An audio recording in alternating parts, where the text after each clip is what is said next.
Dari hasil laporan posyandu yang ada di beberapa kelurahan Kota Prabu Muli, masih banyak orang tua enggan datang ke posyandu setelah si buah hati sudah berusia 1 tahun atau telah menerima imunisasi lengkap. Padahal, agar tumbuh kembang anak menjadi maksimal, para ibu harus datang rutin ke posyandu hingga usia anak sampai 5 tahun. Malasnya orang tua membawa anak balita ke posyandu menjadi perhatian bagi TP/PKK Kota Prabu Muli karena masih ada ditemukan kasus anak stunting di Kota Nanas.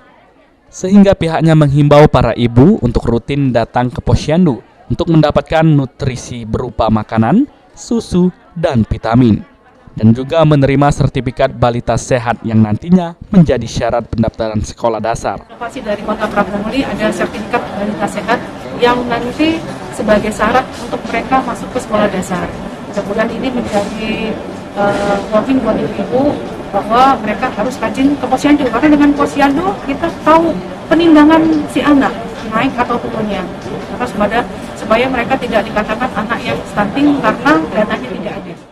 Sertifikat balita sehat sengaja dirancang agar orang tua secara tidak langsung mau mendatangi posyandu, sehingga si anak terbebas dari risiko stunting. Beni Firdaus, PAL TV.